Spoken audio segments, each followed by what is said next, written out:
దాడి అని ఎట్లా అనుకుంటారు మీరు? ప్రభుత్వ భూమిని ఇప్పుడు ప్రభుత్వ భూమిని ప్రభుత్వమే తీసుకుంటుంది కదా, యూనివర్సిటీ భూమి కాదు అది.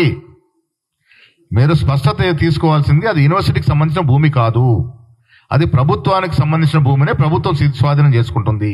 ఇన్ని రోజులు ఎందుకు స్వాధీనం చేసుకోలే? కోర్టులో ఐఎంజీ భరత్ సంస్థకి మనకి కోర్టులో కేసు ఉండింది, ప్రభుత్వానికి సంస్థకి.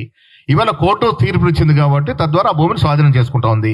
ఇలా 1 ఇంచు భూమి కూడా యూనివర్సిటీది తీసుకోవట్లేదు. అక్కడ స్టూడెంట్స్లో అక్కడ ఉంది కాబట్టి ఇప్పుడు మన భూమి మనం తీసుకోవడానికి ఇంత రాద్ధాంతం చేయాల్సి వస్తుంది. యూనివర్సిటీ విద్యార్థులకు కూడా ఈ విషయం తెలుసు, భూమికి బదులు భూమి ఇచ్చిందనే విషయం కూడా తెలుసు. వారు అదనంగా ఈ భూమి అడుగుతా ఉన్నారు, అది ప్రభుత్వ పరిశీలనలో ఉంది. ఇప్పుడు హెచ్ భూమి కానీ ఉస్మానియా భూమి కానీ 1 ఇంచు కూడా అమ్మడం కుదరదు, అమ్మటానికి వీల్లేదు, అమ్మము కూడా. ఇది హెచ్కి సంబంధించిన భూమి కాదు, ఇది ప్రభుత్వానికి సంబంధించిన భూమి. నేను మీ ద్వారా ముఖ్యమంత్రి గారికి విజ్ఞప్తి చేస్తా ఉన్నాను, పిసిసి ముఖ్యమంత్రి గారు విజ్ఞప్తి చేస్తా ఉంది, సమూలంగా ఏ యూనివర్సిటీకి చెందిన భూమైనా కబ్జా అయితే దాని మీద పునర్సర్వే చేసి వెనక్కు తీసుకునే ప్రయత్నం చేయాల్సిందిగా నేను ముఖ్యమంత్రి గారు కోరుతా ఉన్నాను. అంతే కదా. ఇప్పుడు దొంగతనం చేసి దొంగ అని అరుస్తున్నట్టుగా ఉంది ఇది.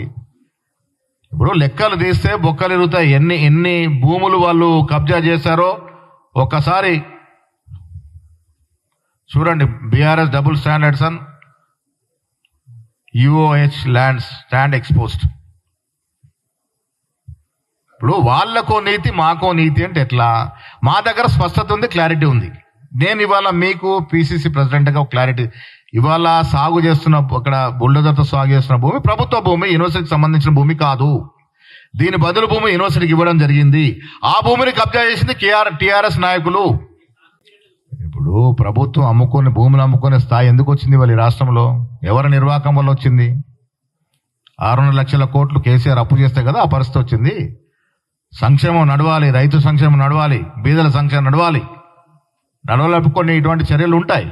దానికి కారణం ఎవరో ఒకసారి మనం అన్వేషించాల్సిన అవసరం ఉన్నది.